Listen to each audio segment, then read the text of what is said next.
Hello students, today we are going to discuss the topic rules to obtain the particular integral. Last time we saw the rules to obtain complementary function. Complementary function कैसे solve करना है वो देखा था, and this time particular integral कैसे find करना है वो देखना है. लास्ट जो लेक्चर्स के अंदर हमने सम देखे उसमें पर्टिकुलर इंटीग्रल आता था बट फाइंड नहीं करते थे. The reason of simple right hand side उसका क्या था, जीरो. उस टाइम पे मैंने बताया था कि नेक्स्ट लेक्चर में आपको समझाऊंगा कि पर्टिकुलर इंटीग्रल डायरेक्टली जीरो कैसे हो जाता है.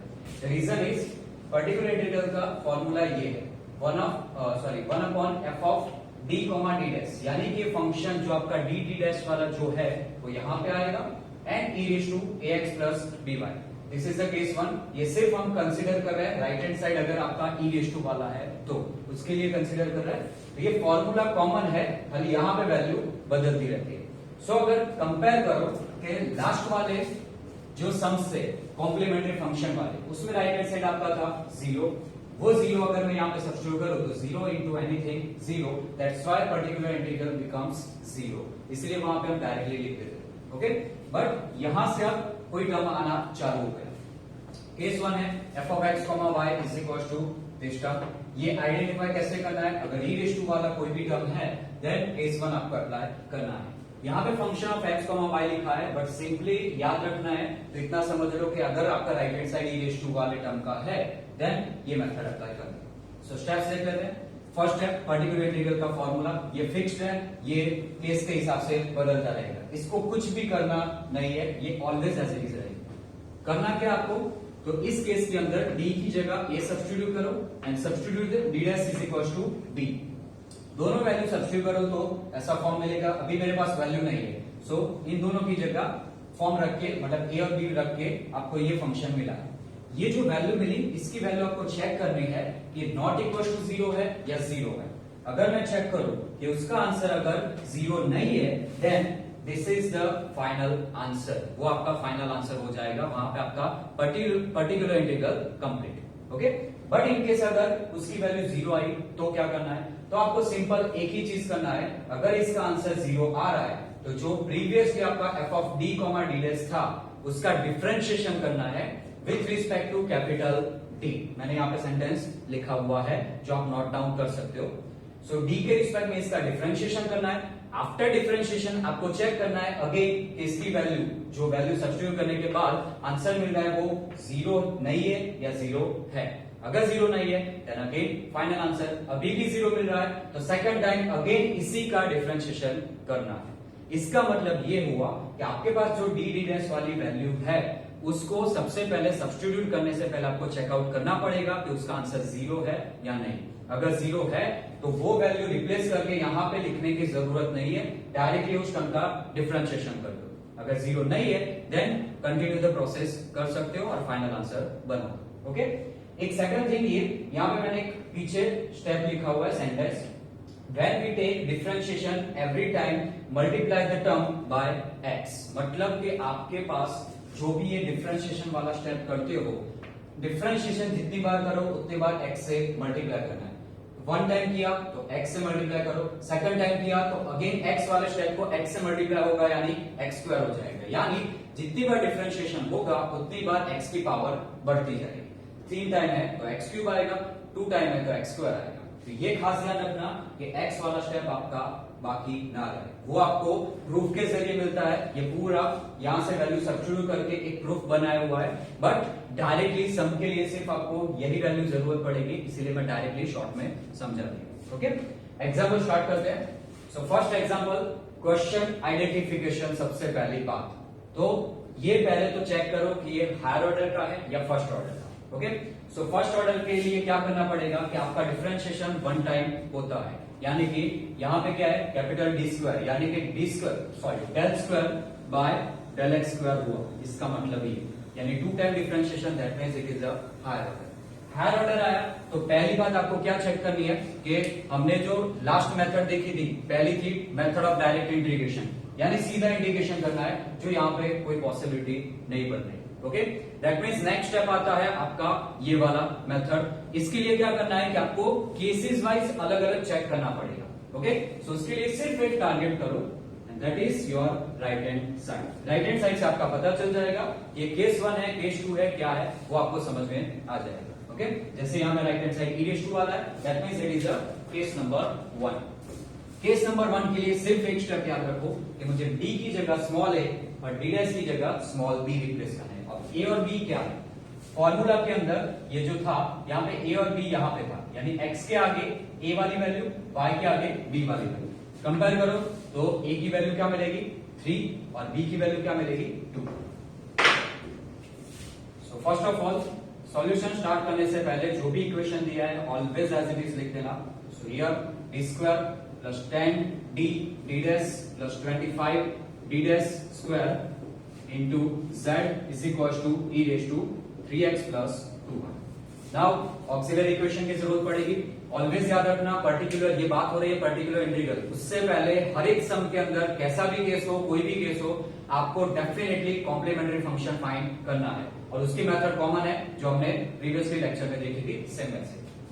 सो सबसे पहले यहाँ पे स्टार्ट करते हैं। तो कॉम्प्लीमेंट्री फंक्शन के लिए ऑक्सिलरी इक्वेशन लेना पड़ेगा।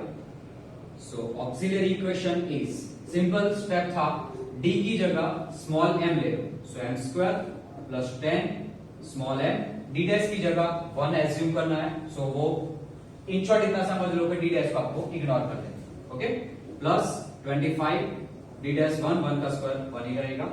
z लिखना नहीं है अभी, ऑक्सिलरी इक्वेशन है, सो सिर्फ फॉर्म आएगा स्मॉल m वाला। अब इसको आपको फैक्टराइज करना है, ऑब्वियसली स्क्वायर वाला इक्वेशन है। फैक्टराइजेशन में देखूं तो यहाँ पे डायरेक्टली हो जाएगा 25 है। ओके, तो 25 का फैक्टर एक ही होता है 5 into 5 और 25 into 1। 5 plus 5 करूं 10 जो डायरेक्टली मिल रहा है, दैट मींस के m plus 5 into m plus 5 या फिर m plus 5 का डायरेक्टली होल स्क्वायर भी लिख सकते हो। So is equal to 0, so value of m is equal to -5 and again -5 which is the repeated root. So complementary function में यहाँ पे सिर्फ एक चीज का ध्यान रखना है, रिपीटेड रूट है या डिस्टिंक्ट यानी कि डिफरेंट रूट है। तो अगर रिपीटेड है तो आपका CF क्या बनेगा, सेम 5 कॉमन आएगा, y और x भी कॉमन आएंगे। यहां पे जो रूट है वो मेंशन कर दो -5x। ओके, सेम वैसे यहाँ पे 5 to y सेकंड रूट है वो लिख दो -5x। वेरिएशन क्या था, एक ही, और वो था कि जैसे ही आपका फर्स्ट स्टेप के बाद सेकंड स्टेप आए तो x, थर्ड स्टेप आए तो x स्क्वायर, फोर्थ स्टेप आए तो x क्यूब, उस हिसाब से आपको x को मल्टीप्लाई करना है। Okay, so this is the CF and now PI। Particular integral is equal to, सबसे पहले फॉर्मूला ऑलवेज लिख देना, so 1 upon f of d d dash e raise to ax plus b। Formula लिख दिया, f of d d dash यानी कि जो d dash वाला इक्वेशन है उसको लिखना है, तो ये ऑलरेडी इक्वेशन यहाँ पे है। So PI is equal to Pi is equals to 1 upon, ये इक्वेशन लिखता हूं, d square plus 10 d dash plus 25 d dash square, इतना इक्वेशन आ गया, into e raise to ax plus b by a और b क्या है specify करो। तो क्वेश्चन के अंदर x के आगे 3 है, दैट मींस a की वैल्यू होगी 3 प्लस b की वैल्यू आएगी 2। ये स्पेसिफाई करने के लिए मैंने आपको बताया, बाकी सीधा सिंपल जो आपका क्वेश्चन का राइट हैंड साइड होगा वो यहाँ पे आएगा। चलो इतना हो गया, अब रिप्लेसमेंट करना है। तो मेथड का रिप्लेसमेंट, पूरी मेथड का एक ही स्टेप आपको याद रखना है और वो है d की जगह a और d डैश की जगह b। So d is equal to, यहाँ पे रिप्लेस करना है a की वैल्यू 3 एंड d डैश की जगह b की वैल्यू 2। ये रिप्लेस कर दो इसके अंदर। अब रिप्लेस करने से पहले ऑलवेज चेक कर लेना कि इसका आंसर 0 हो रहा है या नहीं। अगर हो रहा है तो रिप्लेस करके यहाँ पे वो स्टेप डिनोट करने की जरूरत नहीं है, डायरेक्टली डिफरेंशिएशन कर दो और उसके बाद भी अगेन चेक करो। जब तक आपको 0 मतलब कि 0 वाला आंसर मिलता है तब तक आपको ये वैल्यू रिप्लेस करके यहाँ पे लिखना नहीं है, डिफरेंशिएट ही करना है। ओके, अब यहाँ पे कॉमन सेंस है, इन दोनों में से कोई माइनस वैल्यू नहीं है, यहां पे भी कोई माइनस वाला स्टेप नहीं है, सो दैट मींस 0 मिलेगा ही नहीं। सो डायरेक्टली रिप्लेस कर दो, 1 अपॉन d की जगह 3 स्क्वायर प्लस 10 d की जगह 3 d डैश की जगह 2 plus 25 and d dash replace by 2 square e raise to 3x plus 2y as it is. Is equal to, ये वैल्यू नोट की है साइड में,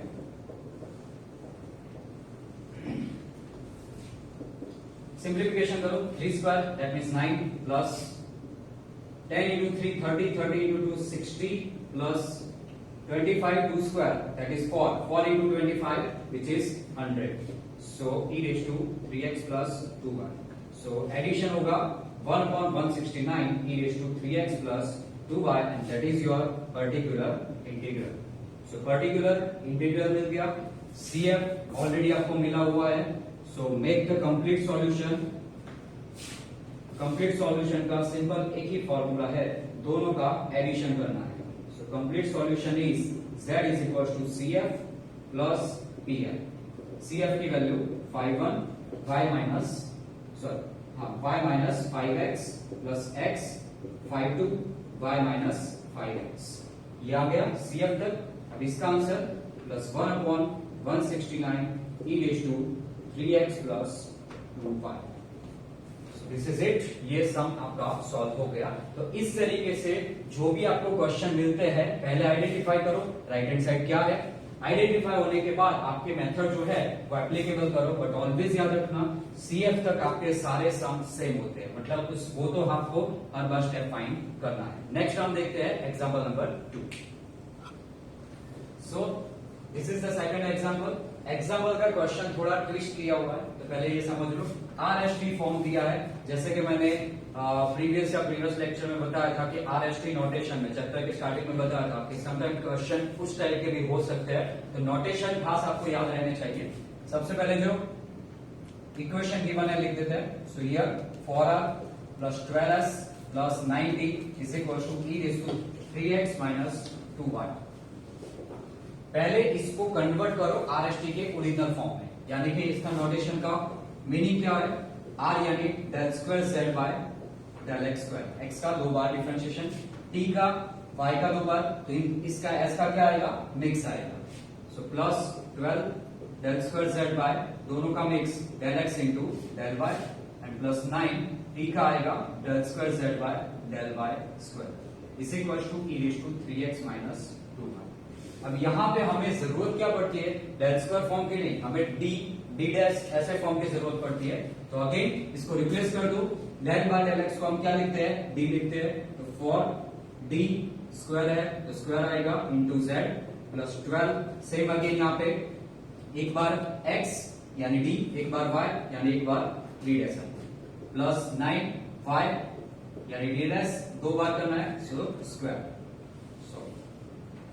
into z plus 9 d dash square into z is equal to e raised to 3x minus 2y. z common ले लो.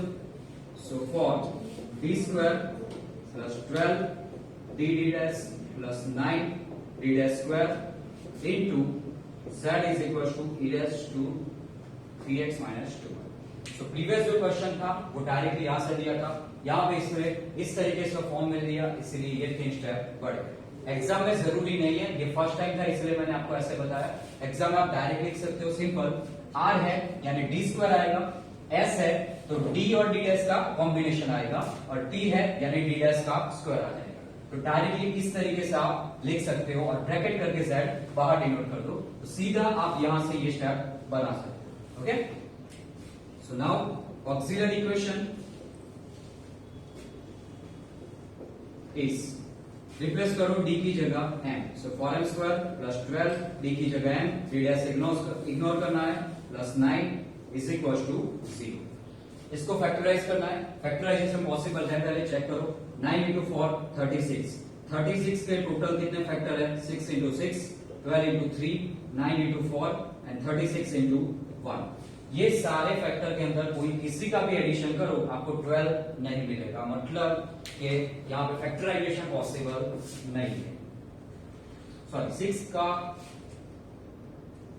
का हो सकता है, हाँ सॉरी फैक्टराइजेशन में 6 से कर सकते हो, तो डायरेक्टली फैक्टराइजेशन करो. तो 4m प्लस 6 4m प्लस 6. अब यहां पे प्रॉब्लम ये आएगा कि नॉर्मली फैक्टराइजेशन में आपको याद क्या रहता है, सीधा सिंपल कि जो भी वैल्यू होती है वो डायरेक्टली आप यहाँ पे बना देते हो. ओके सॉरी 2m आएगा, डायरेक्टली आप बना देते हो हर बार। ओके फॉर एग्जांपल अगर m square plus 2m plus 1 है तो आप फैक्टर क्या लिखते हो, m प्लस 1, यानी कि आपको इतना पता चला कि 1 इंटू 1 का आंसर ये होगा 1 प्लस 1 करके 2। तो आपने 1 यहाँ पे लिखा, 1 यहाँ पे लिखा, डायरेक्टली ये कर दिया। बट यहाँ पे उसमें आगे ये कोई वैल्यू नहीं होती, यहाँ पे वैल्यू गिवन है। मतलब आप डायरेक्टली नहीं कर सकते, तो जब भी ये फैक्टराइजेशन की वैल्यू पता चले तो ये 12 की जगह जो 6 प्लस 6 हो रहा है वो स्प्लिट कर दो, डायरेक्ट कभी मत लिखना। तो 12m की जगह 6m plus 6m plus 9 equals to 0, direct लिखोगे तो डेफिनेटली आंसर रॉन्ग होगा। सो अब इसमें से जो कॉमन निकलता है वो निकालो, 2 निकलेगा एक तो कॉमन और एक m निकलेगा, तो 2m कॉमन, यहाँ पे बचेगा एक 2 और एक m, प्लस यहाँ पे 3 बचेगा, m बाहर निकल गया। सिमिलरली यहाँ से 2 कॉमन निकलेगा तो यहाँ पे बचेगा 3m प्लस सॉरी यहाँ से 3 कॉमन निकलेगा तो यहाँ पे बचेगा 2m और यहाँ पे बचेगा 3 is equal to 0। 2m plus 3 दोनों में है तो 2m प्लस 3 कॉमन, यहां से बचेगा 2m प्लस 3 इक्वल टू 0, यानी 2m plus 3 is equal to 0 and 2m plus 3 is equal to 0। So m का आंसर आएगा डायरेक्टली -3/2, 3 इस साइड गया, 2 नीचे गया and m is equal to ये भी आएगा -3/2। ये फैक्टराइजेशन का ओरिजिनल स्टेप बताया, सिंपल इतना याद रखो। अगर m स्क्वायर के आगे कोई ऐसी वैल्यू है तो ये सब करने की जरूरत नहीं है, सीधा b स्क्वायर माइनस 4ac वाला फॉर्मूला ऑटोमेटिकली अप्लाई कर दो, तो फैक्टराइजेशन होगा या नहीं होगा वो चेक करने की या सॉल्व करने की जरूरत नहीं है, डायरेक्टली इसे सॉल्व करो तो ये आंसर मिल जाएगा। हाँ ये नहीं है, सीधा सिंपल है और इजीली फैक्टराइजेशन हो जाता है तो ही डायरेक्ट करो इस तरीके से। सो m रूट जो मिला आपको, 2 रूट मिले, दोनों सेम है, यानी कि अगेन रिपीटेड रूट आए तो यहाँ पे आपका CF क्या मिलेगा, therefore CF is equal to पहले 5 1 y और x सेम, फर्स्ट रूट है -3/2, सेम अगेन ऐसा दूसरा आएगा प्लस 5 2 y x, दूसरा रूट भी -3/2 है, इतना हो गया। अब रिपीटेड रूट है तो यहाँ पे आपको x लिखना पड़ेगा, तीसरी वैल्यू आती तो यहाँ पे x स्क्वायर इंटू लिख देना। Okay so this is the CF and now particular integral. So first of all particular integral का formula 1/f of d d dash e raise to ax plus b1, जो actual formula है वो।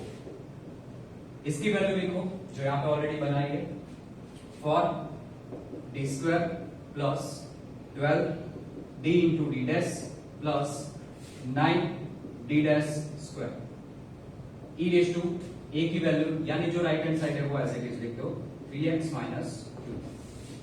चलो अब पहले replace करना, तो d की जगह क्या रिप्लेस करोगे आप, x के आगे की वैल्यू यानी 3 और d डैश की जगह y के आगे की वैल्यू -2, माइनस है इसलिए माइनस कंसीडर करेंगे। ओके तो ये वैल्यू रिप्लेस करो, पहले चेक करो आंसर 0 हो रहा है या नहीं हो रहा।